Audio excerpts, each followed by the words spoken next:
Hello guys, स्वागत है फिर से आपका हमारे चैनल में। दोस्तों यहाँ पे पीटी मॉक टेस्ट सीरीज में आप सभी का स्वागत है। दोस्तों यहाँ पर जो हम करने वाले हैं आज बहुत ही शानदार है, यानी कि उत्कर्ष का पीटी प्रैक्टिस सेट करने वाले हैं। ठीक है, तो चलिए यहाँ पर देख लेते हैं। तो उत्कर्ष आप लोग जानते हैं, तो इसका सारा क्रेडिट जो है उन्हीं को जाता है। तो प्रैक्टिस सेट नंबर यहाँ पे 1 करने वाले हैं। जो प्रश्नों का लेवल है इसमें बहुत शानदार रखा गया है। टोटल इसमें 10 मॉडल टेस्ट पेपर आते हैं। तो चलिए शुरू कर लेते हैं आज का ये पहला प्रैक्टिस सेट। उससे पहले बता दूं कि बहुत सारे ऑलरेडी हमने अपलोड कर रखे हैं, उनको जाकर देखना बिल्कुल ना भूलें अगर आपको अच्छे परसेंटाइल गेन करना है तो चलिए प्रैक्टिस सेट नंबर 1 शुरू कर लेते हैं। और यहाँ पे सबसे पहले क्वेश्चन देख लेते हैं। हमेशा की तरह जो आपके एग्जाम में आने हैं कौन से, वो आएंगे आपके हिस्ट्री के। ठीक है, हिस्ट्री के 5 क्वेश्चन आने हैं, तो उनको देखिएगा। तो पहला क्वेश्चन यहाँ पे कहता है कि निम्नलिखित में से विदेशी यात्री किस क्रम में भारत आए थे। ठीक है, जो विदेशी यात्री हैं वो किस क्रम में भारत आए थे, ये आपको बताना है। तो पहले का जो बेसिकली राइट आंसर हो जाएगा दोस्तों, वो क्या होगा। सबसे पहले कौन आए थे, ये आए थे फायान, हर्षवर्धन के समय में आए थे, सबसे पहले ये आए थे। उसके बाद यहाँ पर ह्वेनसांग आते हैं चंद्रगुप्त द्वितीय के समय। उसके बाद आते हैं सर टॉमस रो। ठीक है, ये 3rd नंबर पे आएंगे। तो याद रखेंगे सबसे पहले कौन आए थे, फायान आए। तो इसका राइट आंसर क्या हो जाएगा, ऑप्शन नंबर सी बिल्कुल सही जगह, दूसरा, तीसरा और पहला वाला। ठीक है, अगला क्वेश्चन देखिएगा। तो कहते हैं यहाँ पर कि विजयनगर साम्राज्य की स्थापना किसके शासनकाल में हुई। ठीक है, जो विजयनगर साम्राज्य है, 5 क्वेश्चन हिस्ट्री के ले रहे हैं।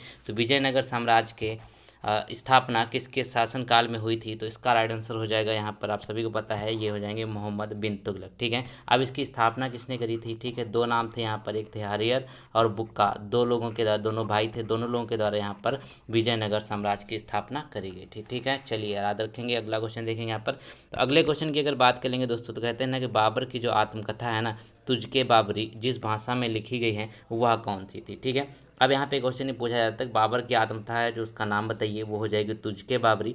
ठीक है, अब यहाँ पे ये किस भाषा में लिखी गई है, तो इसको याद रखेंगे, तुर्की भाषा में लिखी गई। कौन सी भाषा में, तुर्की भाषा में बाबर ने अपनी आत्मकथा को लिखा था। याद रखेंगे, ये आपका बी करेक्ट आंसर हो जाएगा। अब चलते हैं क्वेश्चन नंबर 4 की तरफ। ठीक है, 4 में कहा गया कि निम्नलिखित में से किसे भारत का नेपोलियन कहा जाता है। ठीक है, अब नेपोलियन जो है वो बहुत ही महान व्यक्ति रहे हिस्ट्री में। अब भारत का नेपोलियन किसे कहा जाता है, ये इंपॉर्टेंट है। ठीक है, तो ये हो जाएंगे यहाँ पे समुद्रगुप्त। ठीक है, जो समुद्रगुप्त हैं इनको भारत का नेपोलियन के नाम से भी जाना जाता है। ठीक है, याद रखेंगे।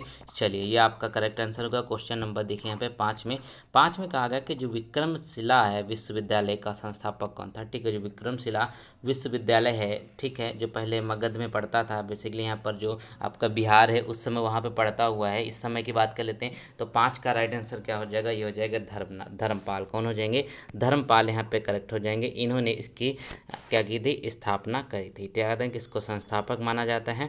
तो ये क्वेश्चन जो है बहुत अच्छे लेवल के हैं, आप जानते हैं प्रैक्टिस सेट यहाँ पे इतना विश्वसनीय है।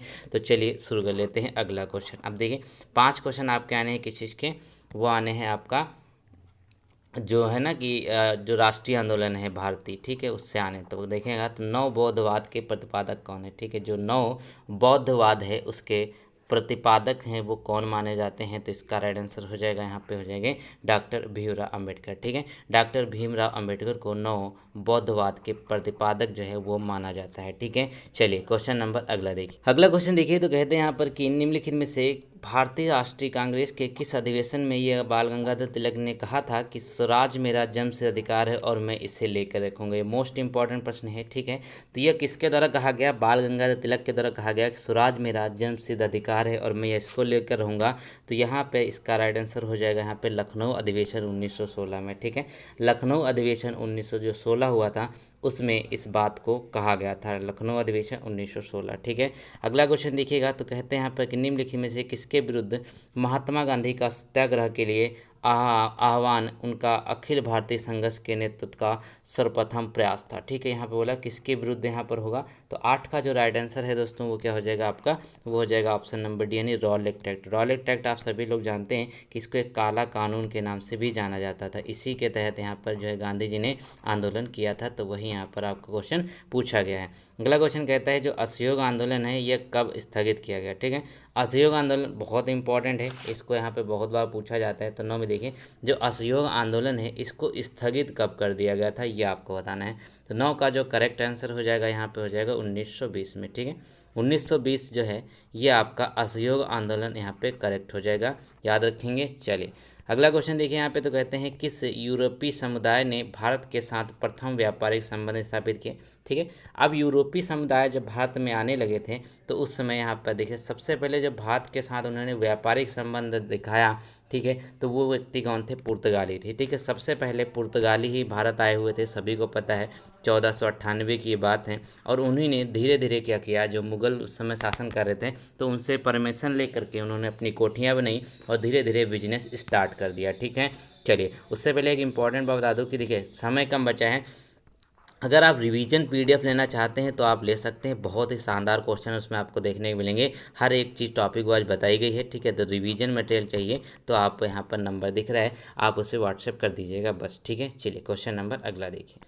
अब चलते हैं यहाँ पर अगले क्वेश्चन जो रहेंगे आपके भूगोल के रहेंगे। भूगोल के 5 क्वेश्चन आने हैं एग्जाम में। तो कहते हैं कि कृष्णा नदी पर निम्नलिखित में से कौन सा बांध जो है वो निर्मित किया गया है। ठीक है, कृष्णा नदी पर कौन सा बांध बनाया गया, तो ये हो जाएगा यहाँ पर कौन सा, श्री सैलम बांध। ठीक है, श्री सैलम बांध जो है ये आपका कृष्णा नदी पर स्थित है, इसको याद रखेंगे। चलिए अगला क्वेश्चन देखिए यहाँ पर संख्या 12 में देखिए, तो कहते हैं निम्नलिखित में से कौन सा एक भारत का राष्ट्रीय जलीय प्राणी है। ठीक है, भारत का एक जो राष्ट्रीय जलीय प्राणी है वो कौन सा हो जाएगा, तो आप लोग जानते हैं कि जो गंगा की डॉल्फिन है इसको राष्ट्रीय जलीय जो है जीव घोषित किया गया है। ठीक है, कौन, गंगा की डॉल्फिन। ठीक है, अगला क्वेश्चन देखिए यहाँ पे, तो कहते हैं कि निम्नलिखित में से सूची 1 को सूची 2 से आपको मिलान करना है। तो चलिए सूची 1 और सूची 2 यहाँ पर आपको दिख रहा होगा, तो हम इसको मैच कर लेते हैं।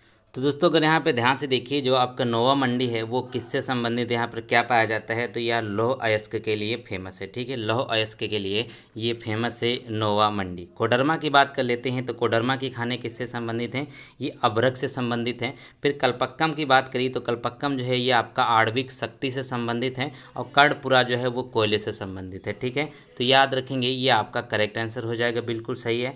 ठीक है, यहाँ पे देखिए ऑप्शन नंबर जो बी है वो आपका मैच कर रहा है। ठीक है, इस तरीके से आपको इसको मैच करना है। अगला क्वेश्चन देखिए यहाँ पे, तो कहते हैं निम्नलिखित में से दक्षिणी पर्वतीय क्षेत्र की वह पहाड़ी जो तमिलनाडु में स्थित नहीं है। ठीक है, दक्षिण पर्वत क्षेत्र की बात करें तो एक पहाड़ी जो तमिलनाडु में स्थित नहीं है वो आपको बताना है। तो 14 का बेसिकली जो राइट आंसर होगा दोस्तों वो क्या हो जाएगा, एक यहाँ पर देखिए सेवराय की पहाड़ियाँ, और यहाँ पे जेवादी की पहाड़ियाँ, और यहाँ पे पालनी की पहाड़ियाँ, तीनों पहाड़ियाँ जो है ये आपके तमिलनाडु में स्थित हैं। लेकिन जो पालकोंडा है ये आपका तमिलनाडु में स्थित नहीं होगा, तो इसका राइट आंसर क्या हो जाएगा, ऑप्शन नंबर डी हो जाएगा। ठीक है, अगला क्वेश्चन यहाँ पे देखिएगा, तो कहते हैं यहाँ पर आपका कि कौन सा कथन इसमें सही है। ठीक है, कौन कौन से कथन यहाँ पे आपको सही दिए हुए हैं, तो 15 में देखिए, तो कहते हैं यहाँ पे पहला कथन देखिए, तो भारत जो है विश्व का 6ठा सबसे बड़ा देश है, ये यहाँ पे कथन बोला गया।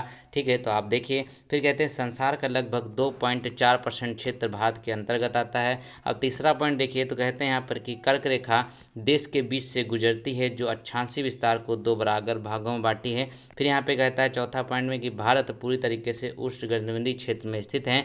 तो यहाँ पर बोला गया है ये कौन कौन से इसमें पॉइंट जो है वो सही है। तो चलिए हम इसका राइट आंसर बता देते हैं। तो राइट आंसर इसका क्या हो जाएगा आपका, यहाँ पर जो दूसरा और तीसरा पॉइंट आप देख रहे होंगे ना, संसार का लगभग 2.4%, ये सही बात है। तीसरा जो है यहाँ पे कहता है कर्क रेखा देश के बीचों से गुजरती है, ये भी सही बात है। और ये छठा नहीं बल्कि यहाँ पे क्या है, ये 7वां रहता है। ठीक है, तो क्या होगा, दूसरा तीसरा पॉइंट यहाँ पे सही, चौथा पॉइंट भी यहाँ पे गलत है, पूरी तरीके से उष्णकटिबंधीय नहीं है। ठीक है, जिसका उत्तर वाला भाग है, ठीक है, जो पहाड़ी एरिया है वो उष्णकटिबंधीय नहीं है। ठीक है, क्या होगा, दूसरा और तीसरा यहाँ पे एकदम पॉइंट जो है वो सही हो जाएगा। ठीक है, सी वाला। चलिए अगला क्वेश्चन देखिए। अगले प्रश्नों में 5 क्वेश्चन इकोनॉमिक्स के पूछे जाने हैं। तो कहते हैं जो मूल्यह्रास है वो किसे कहते हैं। ठीक है, जो मूल्यह्रास है वो किसे कहा जाता है, तो 16 का जो राइट आंसर होगा वो हो जाएगा यहाँ पर भौतिक संसाधन के इस्तेमाल के दौरान होने वाली टूट फूट को हम मूल्यह्रास के रूप में जानते हैं। ठीक है, भौतिक संसाधन जो है उसके अगर इस्तेमाल कर रहे हैं, उसमें अगर कोई लॉस होता है, उसमें कोई टूट फूट होती है,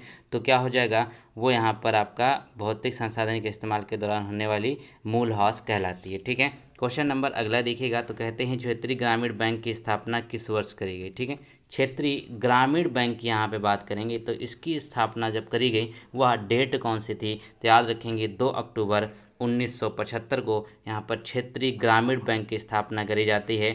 2 अक्टूबर 1975 को। एक क्वेश्चन और आता है कि जो नाबार्ड है इसकी स्थापना कब करी गई, तो याद रखेंगे उसकी करी गई थी 1982 में। ठीक है, अगला क्वेश्चन देखिए यहाँ पे 18 में, तो कहा गया प्रधानमंत्री आवास योजना शहरी प्लस ग्रामीण के अंतर्गत कितनी राशि जो है मतलब धनराशि जो है बजट के लिए आवंटित करी गई है। प्रधानमंत्री आवास योजना सभी को पता है इसको बढ़ा दिया गया था, तो शहरी और ग्रामीण दोनों के लिए है। तो इसके लिए जो आवंटन राशि है बजट में वो कितनी है, तो 18 का राइट आंसर हो जाएगा आपका डी, यानी कि 48,000 करोड़ रुपए इसके लिए आवंटित किए गए थे बजट में इस बार। ठीक है, अगला क्वेश्चन देखिए, तो कहते हैं अंतर्राष्ट्रीय मुद्रा कोष की स्थापना किस वर्ष हुई थी। ठीक है, जो आईएमएफ है, इंटरनेशनल मॉनेटरी फंड है, जो आईएमएफ है, इसकी स्थापना जो है वो कब होती है, तो याद रखेंगे इसका राइट आंसर होगा यहाँ पर जुलाई 1944 में। ठीक है, जुलाई 1944 में अंतर्राष्ट्रीय मुद्रा कोष की स्थापना करी जाती है। अगला क्वेश्चन देखिए, कहते हैं संवेदी सूचकांक यानी कि जो सेंसेक्स में जितनी कंपनियों को शामिल किया जाता है, याद रखेंगे तो सेंसेक्स में कितनी कंपनियों को शामिल किया गया है,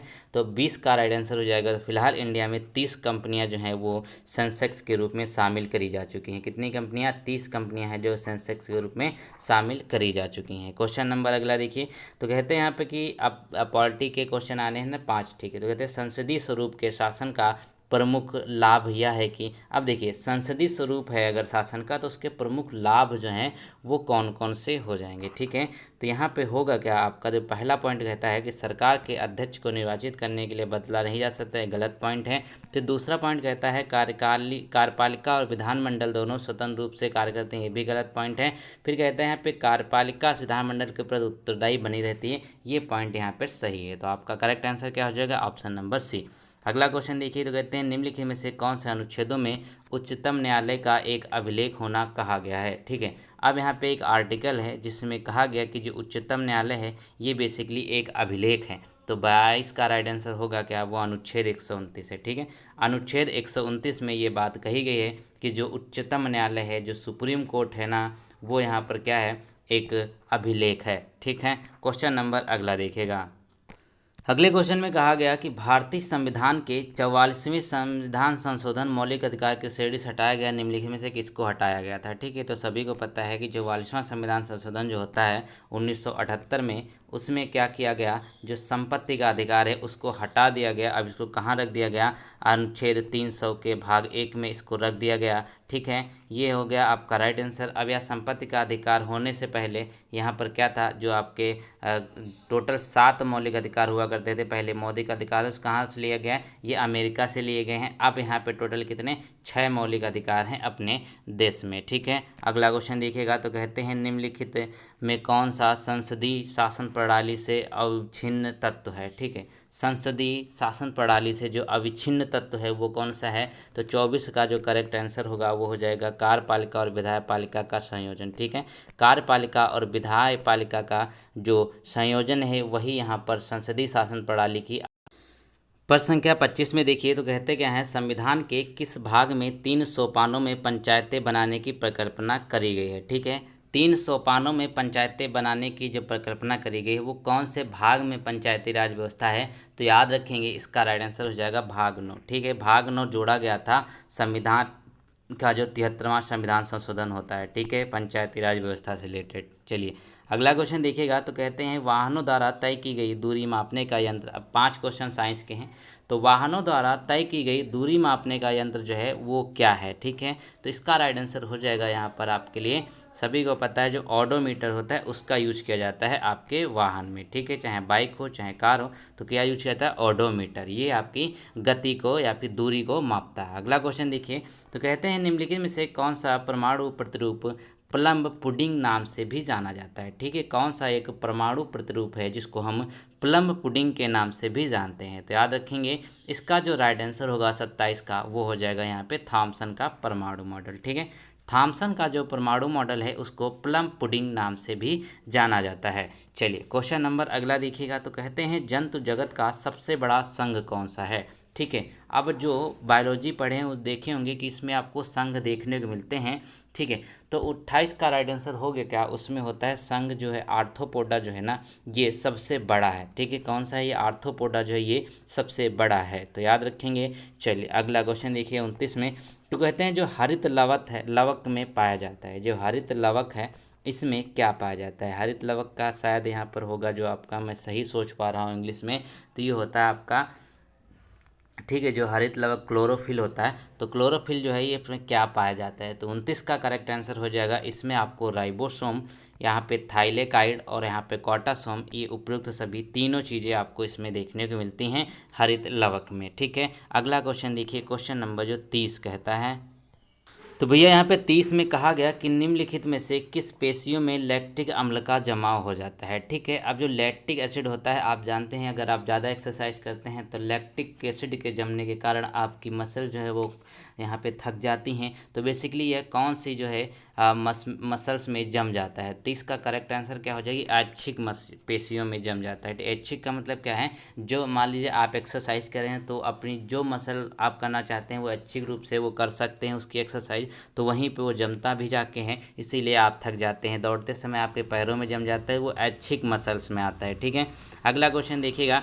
अब यहाँ पे 5 क्वेश्चन आपके हिंदी के पूछे, यानी हिंदी ग्रामर के, उसको भी हम लगे हाथ देख ही लेते हैं। तो कहते हैं जो रामायण है शब्द में संधि कौन सी है। ठीक है, रामायण शब्द में शब्द जो संधि है उसमें कौन सी याद रखेंगे। तो 31 में देखिएगा, तो एक तो यहाँ पे राम प्लस आयन इसकी हो जाएगी, तो हो गया क्या, एक तो इसमें दीर्घ संधि व व्यंजन संधि होगी। ठीक है, दीर्घ संधि होगी और व्यंजन संधि होगी, तो ऑप्शन नंबर सी यहाँ पे एकदम करेक्ट हो जाएगा। अगला क्वेश्चन देखिए, तो कहते हैं इप्सित शब्द विलोम है। ठीक है, इप्सित का जो विलोम शब्द है वो क्या होता है। ठीक है, इप्सित का विलोम शब्द जो होगा वो हो जाएगा यहाँ पर आपका बी वाला, इसको अनिप्सित कहा जाएगा। इप्सित का अनिप्सित दोनों मिलते जुलते हैं, कोई दिक्कत ही नहीं है। ठीक है, चलिए, ईमानदार का बेईमान होता है, अनिष्ट का मतलब होता है अस्वीकार का यहाँ पे मना करना होगा। ठीक है, चलिए हो गया। अगला क्वेश्चन देखिए, कहते हैं खिड़की शब्द का पर्यायवाची क्या होगा। खिड़की का पर्यायवाची यहाँ पे पूछा गया है।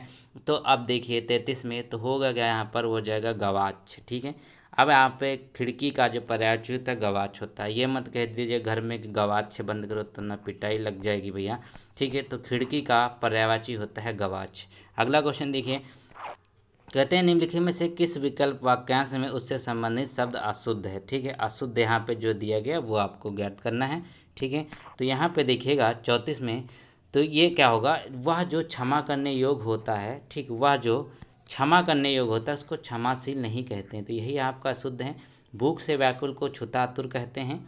फिर कटा फटा हुआ उसको छत बिछत कहते हैं। किसी ग्रंथ में अन्य व्यक्ति द्वारा जोड़ा गया भाग उसको छेपक कहते हैं। तो ऑप्शन नंबर ए यहाँ पे एकदम सही हो जाएगा, यानी कि वह जो क्षमा करने योग्य उसको क्षमाशील नहीं कहा जाता है। अगला क्वेश्चन देखिए 35 में, तो कहते हैं कि निम्नलिखित में से स्त्रीलिंग शब्द है वो आपको बताना है। ठीक है, कौन सा शब्द जो है ये स्त्रीलिंग है ये बताइए। तो इसको आप यूज करके आराम से देख सकते हैं, जैसे आपका विवाद है ये आपको होता है, रूप भी जो है वो निखारा जाता है, आय जो होते है आपकी होती है, और सार होता है। तो आप इससे क्या समझे, इससे हम ये समझे कि देखिए आय जो होती है ना, तो हमको पता चल गया कि ये स्त्रीलिंग है, तो यही हमारा राइट आंसर हो जाएगा। चलिए, ये आपका सी करेक्ट आंसर हो गया। अब चलते हैं अगले प्रश्नों की तरफ।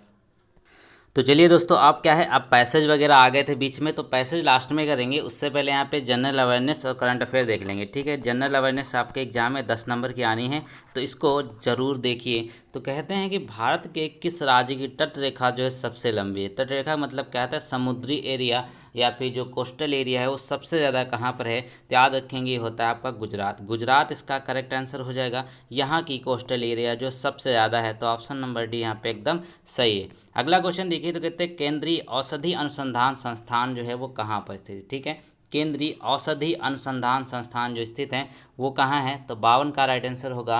ये तो सभी को पता है, तो वो हो जाएगा यहाँ पर बी वाला, लखनऊ में है। औषधि अनुसंधान केंद्रीय जो सेंट्रल है वो यहाँ पर याद रखेंगे लखनऊ में स्थित है। अगला क्वेश्चन देखिए, तो कहते हैं कि इंटरनेशनल कोर्ट ऑफ जस्टिस का मुख्यालय कहाँ पर स्थित है। ठीक है, इंटरनेशनल कोर्ट ऑफ जस्टिस का जो मुख्यालय है वो कहाँ पर स्थित है, तो इसका राइट आंसर बताइए।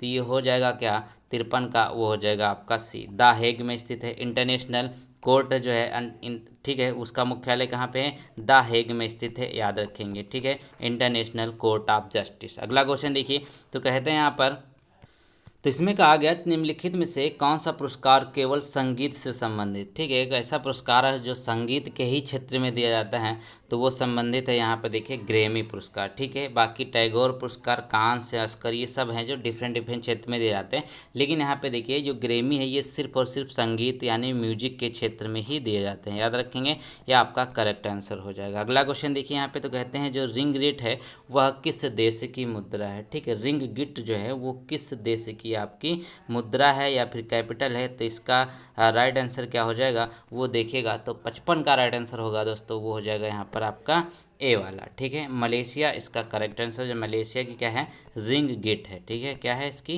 रिंग गिट है। तो ये आपका करेक्ट आंसर है। अगला क्वेश्चन देखिएगा, तो कहते हैं यहाँ पे गीत गोविंद किसने लिखा है। ठीक है, जो गीत गोविंद है वो किसके द्वारा लिखा गया, तो आपका करेक्ट आंसर होगा गीत गोविंद के लिए 56 का राइट आंसर वो होगा यहाँ पर आपका बी, जयदेव के द्वारा गीत गोविंद को लिखा गया। तो ये आपका बी आंसर हो जाएगा एकदम करेक्ट। गीत गोविंद किसके द्वारा लिखी गई है, जयदेव के द्वारा लिखी गई है। ठीक है, बहुत बार ये पूछा जाता है। अगला क्वेश्चन कहते हैं कि नवकलेश्वर उत्सव किस राज्य से संबंधित है। एक उत्सव है जो नवकलेश्वर उत्सव है, यह किस राज्य से संबंधित है, तो 57 का राइट आंसर हो जाएगा यहाँ पर ओडिशा से। ठीक है, किससे, ओडिशा से ये संबंधित है नवकलेश्वर। ठीक है, चलिए अगला क्वेश्चन देखिएगा। अगले में कहा गया कि संयुक्त राष्ट्र सुरक्षा परिषद के 5 स्थायी सदस्यों के आपको नाम बताना है। तो देखिए, जो भारत है वह एक अस्थाई है। ठीक है, वो स्थायी नहीं है, जो स्थायी हैं उनके नाम यहाँ पर आपको बताना है। तो उनको यहाँ पे देख लेते हैं। ठीक है, तो हो गया क्या इसमें, एक तो आपका इसमें चाइना होता है, दूसरा फ्रांस, रूस, ब्रिटेन और यूएसए। ठीक है, ये जो 5 कंट्री हैं ये संयुक्त राष्ट्र सुरक्षा परिषद के परमानेंट मेंबर है। इंडिया क्या है, ये आपका परमानेंट नहीं बल्कि टेम्परेरी मेंबर है। ठीक है, अगला क्वेश्चन देखिएगा, तो कहते हैं यहाँ पर कि साजन प्रकाश जो है वो किससे संबंधित है। ठीक है, जो साजन प्रकाश हैं वो किससे संबंधित हैं, तो 59 का राइट आंसर हो जाएगा यहाँ पर आपका, हो जाए किससे, तैराकी से संबंधित है। ठीक है, किससे संबंधित है, ये तैराकी से संबंधित हैं। तो ये आपका करेक्ट आंसर है। अगला क्वेश्चन देखिए 60 में, तो कहा गया कि भारत में वायुसेना दिवस जो है वो कब मनाया जाता है। ठीक है, भारत में जो वायुसेना दिवस है इसको कब मनाते हैं, तो 60 का करेक्ट आंसर क्या हो जाए, तो बहुत ही आसान है, 8 अक्टूबर को हम वायुसेना दिवस के मनाते हैं, यानी कि ये आने वाला है। ठीक है, 8 अक्टूबर जो है वो वायुसेना दिवस के रूप में मनाया जाता है। ठीक है, चलिए अब यहाँ पर क्या होगा, अब देखिए, अब इसके बाद रीजनिंग है, तो रीजनिंग को भी हम यहाँ पे स्किप करें। इसके पहले अब करंट अफेयर के 10 क्वेश्चन ले लेते हैं। इससे पहले क्या है, करंट अफेयर के 10 क्वेश्चन ले लेते हैं। अब 91 से शुरू कर लेते हैं, 100 तक करंट अफेयर है। तो कहते हैं प्रतिवर्ष अंतर्राष्ट्रीय श्रमिक दिवस जो है वो कब मनाया जाता है। ठीक है, अंतर्राष्ट्रीय श्रमिक दिवस कब मनाया जाता है, तो इसका राइट आंसर हो जाएगा 1 मई को। ठीक है, हम क्या करते हैं, 1 मई को अंतर्राष्ट्रीय श्रमिक दिवस रूप के में मतलब देश श्रमिक दिवस के रूप में सेलिब्रेट करते हैं। ये इंटरनेशनल लेवल पे होता है, इंटरनेशनल श्रमिक दिवस है।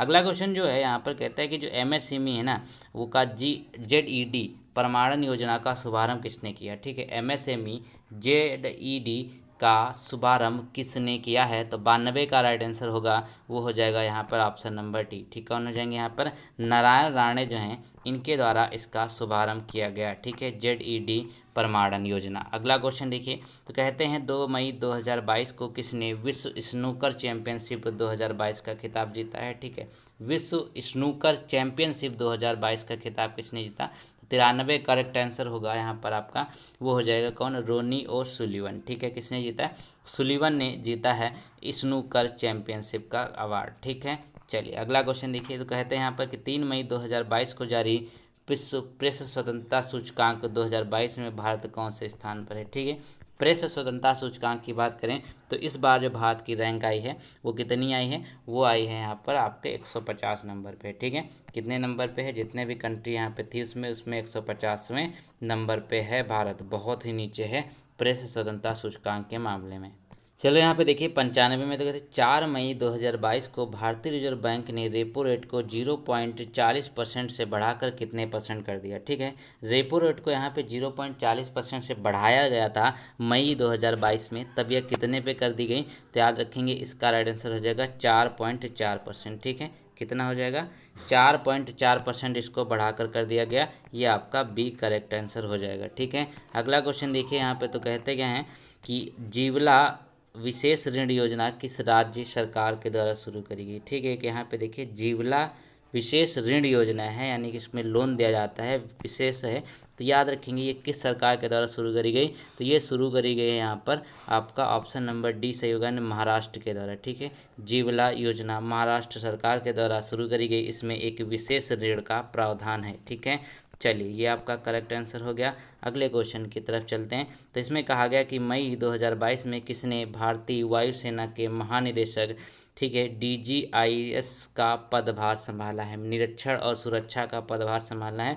तो कहाँ पर देखिए भारतीय वायुसेना के महानिदेशक कौन है, तो 97 का राइट आंसर हो जाएगा यहाँ पर आपका सी। ठीक है, यानी कि संजीव कपूर यहाँ पे करेक्ट आंसर हो जाएंगे। ठीक है, संजीव कपूर यहाँ पे आपके करेक्ट आंसर हो जाएंगे। अगला क्वेश्चन देखिए, कहते हैं जीन बैंक परियोजना स्थापित करने वाला पहला भारतीय राज्य कौन सा है। ठीक है, जीन बैंक परियोजना की बात करें तो इसको स्थापित करने वाला जो पहला भारतीय राज्य बना है वो हो जाएगा महाराष्ट्र। ठीक है, कौन सा है, महाराष्ट्र जो है ये पहला जीन बैंक स्थापित करने वाला यहाँ पे राज्य बन गया है। अगला क्वेश्चन देखिए, तो कहते हैं मिड डे मील के साथ सरकारी स्कूलों में नाश्ता देने वाला भारत का पहला राज्य कौन सा बन गया है। अब जो मिड डे मील योजना है तो सभी को पता है 1995 में स्टार्ट हुई थी। अब इसमें क्या किया गया, इसमें जो है खाने के साथ नाश्ता भी दिया जाता है। तो याद रखेंगे ये कहाँ पे चालू हुआ है, तमिलनाडु में। ठीक है, तमिलनाडु में इसको शुरू किया गया, ये आपका करेक्ट आंसर है। अगला क्वेश्चन देखिए, तो कहते हैं विश्व का सबसे लंबा कांच का पुल जो है किस देश में बनाया गया। ठीक है, विश्व का सबसे लंबा कांच का पुल जो है बनाएगा किस देश में है, तो ये बनाया गया वियतनाम में। ठीक है, कहाँ पे, वियतनाम में बनाया गया। तो इसका आंसर जो है वो सी एकदम करेक्ट हो जाएगा। ठीक है, तो चलिए अब चलते हैं आगे प्रश्नों की तरफ। जीके जीएस पॉलिटी भूगोल वगैरह सब कुछ हमने कर लिया है। अब चलते हैं जो अगले प्रश्न बचे। तो चलिए यहाँ पे 36 से 40 के बीच में आपको यहाँ पर उत्तर देना है। तो ठीक है, तो यहाँ पे देखिए आपको पैसे दिया है कि यह सच है कि सामाजिक बुराई के उन्मूलन के लिए समाज को ही पहल करनी चाहिए। ये छोटा सा पैसेज है, वीडियो पॉज करके पढ़ लीजिएगा। इसलिए इसको करा रहा हूँ क्योंकि इसमें आपको पैसेज में ग्रामर देखने को मिल जाती है, तो ग्रामर क्वेश्चन इंपॉर्टेंट है। तो चलिए ये पैसेज आपने पढ़ लिया होगा। चलिए इसका पहला क्वेश्चन देख लेंगे। तो इसमें कहा गया कि निम्नलिखित में से नैतिकता शब्द का विलोम शब्द आपको बताना है। ठीक है, पैसेज के यहाँ पे निकाला गया है। तो नैतिकता शब्द का जो विलोम शब्द होगा इसका राइट आंसर क्या हो जाएगा, जल्दी से बताइए। तो ठीक है, तो इसका राइट आंसर क्या हो जाएगा, नैतिकता। 36 का वो हो जाएगा आपका सी, अनैतिकता हो जाएगा। नैतिकता का क्या होता है, अनैतिकता होता है। अगला क्वेश्चन देखिए यहाँ पे, तो कहते हैं निम्नलिखित में से इक प्रत्यय शब्द से शब्द बना है। ठीक है, इक से जो शब्द बना नहीं है, प्रत्यय का मतलब क्या होता है, यहाँ पर जो आपके बाद में लगते हैं। जैसे धार्मिक है, ये तो बना ही हुआ है। ठीक है, धर्म प्लस इक धार्मिक हो गया, तो ये बना हुआ है 37 में। समाज प्लस इक सामाजिक बना हुआ, नैत प्लस इक यहाँ पे नैतिक बना हुआ है। लेकिन सार्थक जो है इसमें कहीं मात्रा नहीं आ रही इक से, तो याद रखेंगे ये आपका डी करेक्ट आंसर हो जाएगा। चलिए अगला क्वेश्चन देखिए, तो कहते हैं संयम संधि का संधि विच्छेद क्या होगा। ठीक, संयम जो है संधि रूप का संधि विच्छेद क्या होगा, संयम का। तो इसका राइट आंसर क्या हो जाएगा 38 का, वो हो जाएगा यहाँ पर आपके लिए सम प्लस यम। क्या होगा, सम प्लस यम जो है ये मिलकर क्या बनाता है, संयम बनाता है। ठीक है, तो ये आपका करेक्ट आंसर हो जाएगा। अगला क्वेश्चन देखेंगे यहाँ पे, तो कहते हैं निम्नलिखित में से मापदंड के पर्यायवाची जो है वो कौन से हो जाएंगे। ठीक है, 39 में देखिए जो मापदंड है इसके पर्यायवाची कौन से हो जाएंगे, तो मानक, पैमाना और प्रतिमान। ठीक है, मानक, पैमाना और प्रतिमान, ये इसका आंसर हो जाएगा। ठीक है, अगला क्वेश्चन देखिए यहाँ पे 40 में कहते हैं कि जिसमें कोई संदेह न हो वाक्यांश के लिए उचित शब्द आपको बताना है। ठीक है, जिसमें कोई संदेह ना हो उसमें वाक्यांश के लिए जो उचित शब्द है वो कौन सा होगा, तो 40 का करेक्ट आंसर हो जाएगा निसंदेह। ये करेक्ट है। निसंदेह का मतलब क्या होता है, जिसमें कोई संदेह ही नहीं, मतलब निसंदेह। ये बात जो है ये बिल्कुल सही है कि आपका पेपर जो है पीटी का वो 15-16 अक्टूबर को होगा। ठीक है, अगले क्वेश्चन की तरफ चलते हैं। 41 से 50 के बीच में आपको एक और पैसेज देखने को मिलेगा, दो पैसेज आते हैं। तो ये भारत एक प्रजातांत्रिक देश है, तो ये इसको मैं थोड़ी थोड़ी स्क्रॉल कर रहा हूँ, तो आप इसको पढ़ लीजिएगा वीडियो पॉज करके, क्योंकि पैसेज भी करेंगे तो प्रैक्टिस इसकी आप अच्छे से कर लेंगे। ठीक है, चलिए तो उम्मीद है आप लोगों ने पैसेज पढ़ लिया। अब इसके प्रश्नों को देख लेते हैं। इसके प्रश्नों में क्या है, इस प्रैक्टिस सेट में आपको ज़्यादा से ज़्यादा ग्रामर देखने को मिलती है। तो कहते हैं ना प्रजातांत्रिक शब्द में प्रत्यय क्या होगा। ठीक है, प्रजातांत्रिक यहाँ बात करते हैं, प्रत्यय जो बाद में लगता है। तो 41 का जो करेक्ट आंसर होगा दोस्तों वो हो जाएगा यहाँ पे इक। अभी हमने बताया इक से जुड़े हुए शब्द, तो प्रजातंत्र, प्रजातंत्र होता है, प्रजातंत्र में इक जुड़ जाता है तो हो जाता है प्रजातांत्रिक। ठीक है, अगला क्वेश्चन कहता है निम्नलिखित में से उदासीन शब्द के जो पर्यायवाची हैं वो कौन से हो जाएंगे। ठीक है, निम्न में से उदासीन शब्द के जो पर्यायवाची हैं वो कौन से होंगे, तो 42 का राइट आंसर हो जाएगा यहाँ पे। एक तो विमुख होता है, वैरागी होता है, अनासक्त होता है। ठीक है, ऑप्शन नंबर ए एकदम करेक्ट हो जाएगा, विरागी, विमुख, अनासक्त, ये उदासीन के मतलब होते हैं। अगला क्वेश्चन देखिए यहाँ पे, तो 43 में जो कहा गया कि भ्रष्टाचार शब्द में कौन सा समास है। ठीक है, जो भ्रष्टाचार शब्द है इसमें कौन सा समास है, तो याद रखेंगे भ्रष्टाचार। ठीक है, तो ये होगा कर्मधारय समास। ठीक है, कर्मधारय समास होता है। अगला क्वेश्चन देखिए यहाँ पे तो कहते हैं अत्यावश्यक शब्द का संधि विच्छेद करना है। ठीक है, अत्यावश्यक शब्द का संधि विच्छेद क्या हो जाएगा, तो ये हो जाएगा आपका अति प्लस आवश्यक। ठीक, क्या होगा, अति प्लस आवश्यक, यहाँ पे एकदम सही हो जाएगा। चलिए ये आपका करेक्ट आंसर है।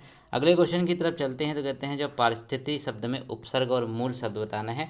उपसर्ग यहाँ पे देखिए क्या हो जाएगा, यहाँ पे पारिस्थितिक में तो क्या होगा 45 में, वो साफ साफ दिख रहा है आपको, जो पर है वो उपसर्ग होगा। उपसर्ग मतलब जो आगे लगते हैं, और स्थित जो है ये इसका मूल शब्द है। तो ऑप्शन नंबर क्या हो जाएगा, ए एकदम करेक्ट हो जाएगा। चलिए अगले क्वेश्चन की तरफ चलते हैं। अब यहाँ पर क्या है आपका इंग्लिश के क्वेश्चन देख लेते हैं। इंग्लिश का आपको एक पैसेज आना है और उसके साथ साथ 2-4 ग्रामर के आने हैं। ठीक है, तो ये आपको पैसेज जो है लॉन्ग एगो इम्प्रेशन रोड, तो इस पैसेज को आप पढ़ लीजिए। मैं स्क्रॉल कर रहा हूँ, वीडियो पॉज करके आप पढ़िएगा। चलिए छोटा सा पैसेज था, उम्मीद है आप लोगों ने पढ़ लिया होगा। अब चलते देख ले, यहाँ पर 46 में कहा गया it seems to be remarkably correct in modern life that. कहते हैं ना कि यहाँ पे कहते हैं ना कि ये बहुत मतलब जो मॉडर्न लाइफ है इसमें क्या करेक्ट है। तो पैसेज में हमने पढ़ा था कि इसमें जो करेक्ट चीज़ है ना वो है the correct choice of the task person preserves one life. ठीक है, तो ऑप्शन नंबर डी इसका करेक्ट है।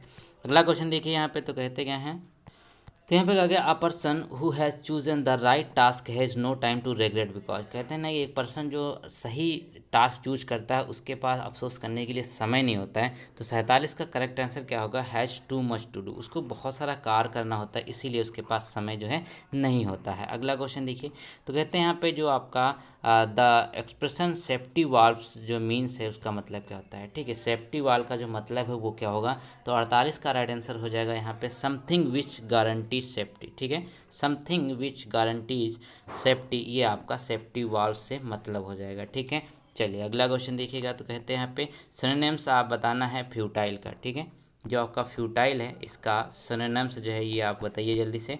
तो होगा क्या 49 में।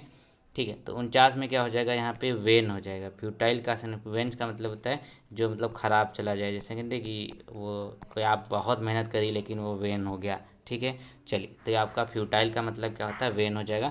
50 में देखिएगा तो कहते हैं रिमोर्स का एंटोनिम्स आपको बताना है। रिमोर्स का एंटोनिम्स आपको बताना है। तो 50 का राइट आंसर क्या हो जाएगा, सभी को बताया जो आपको अब्डुरेसी होता है ये आपका रिमोर्स का एंटोनिम्स हो जाता है। तो ऑप्शन नंबर डी यहाँ पे एकदम करेक्ट हो जाएगा। आप चलते अगले प्रश्नों की तरफ। चलिए अब रीजनिंग के प्रश्न देख लेते हैं। रीजनिंग में देखिए यहाँ पर आपको कोड किया हुआ मिलता है, आपको सी से इसको कोड किया गया है, तो मतलब सी से डी, एम से एन और यहाँ पे डब्ल्यू से एक एक बढ़ रहा है। तो ए से बी हो जाएगा, के से क्या हो जाएगा यहाँ पे ये आपका एल हो जाएगा और यू से वी हो जाएगा। ठीक है, तो कब बी एल वी यानी कि ऑप्शन नंबर डी जो है एकदम करेक्ट हो गया।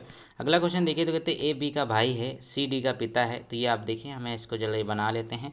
तो अब कहता है ए बी का भाई है। ठीक है, जो ए है वो बी का भाई है। ठीक है, ए यहाँ पे बी का भाई है, तो ए यहाँ पे भाई हो गया मतलब मेल हो जाएगा। अब इसका जेंडर क्लियर नहीं किया गया है तो कुछ भी हो सकता है। तो सी डी का जो है पिता, इसको हम अभी छोड़ देते हैं। तो कहते हैं ई बी की माता है। ठीक, ई जो है वो बी की माता है। ठीक है, जो ई है, ठीक है, वो ई जो है वो बी की माता है यानी कि ये फीमेल हो गई। अब यहाँ पे देखिएगा तो ए और डी भाई हैं। ठीक, ए और यहाँ पे डी जो है ये कहता है ये भाई हैं, तो ये यहाँ पे भाई हो गया यानी कि ये भी मेल है। तो ई का सी से क्या रिश्ता है। ठीक, ई का जो है सी से क्या रिश्ता है, बल्कि यहाँ पे बोला गया सी डी का पिता है। ठीक है, ये यहाँ पे देखिए सी जो है डी का पिता है। अब यहाँ पे तीनों बच्चे हैं। ठीक है, ये भाई बहन हो गए डी ए बी। ठीक है, और उसके साथ साथ यहाँ पे सी ए जो है पति पत्नी हो जाएंगे। तो इनका मतलब क्या होगा, डी आपका करेक्ट हो जाएगा। ऑप्शन नंबर यहाँ पे डी एकदम सही हो जाएगा, जो ये पत्नी इसका राइट आंसर हो जाएगा। ठीक है, सहमत हैं। चलिए अगला क्वेश्चन देखिए, कहते हैं 4:30 पर घड़ी की दोनों सुइयों में मध्य कितने डिग्री का कोण बनेगा। ठीक है, एक घड़ी यहाँ पे बना लीजिए। तो कहते हैं 4:30 की बात है, तो 4 बजेंगे तो कितना हो जाएगा, यहाँ पे एक ये सुई छोटी वाली होगी। ठीक है, और यहाँ पे बड़ी वाली होगी। ठीक है, ये देखिएगा तो यहाँ पे देखिए कितना एंगल आपको दिख रहा है। तो सभी को पता है यहाँ पे बहुत छोटा है, यानी कि 64 का आपका ए जो होगा वो करेक्ट आंसर हो जाएगा। ठीक है, यहाँ देखेंगे कितना 30 डिग्री का यहाँ पे कोण बनने वाला है। अगला क्वेश्चन देखिएगा,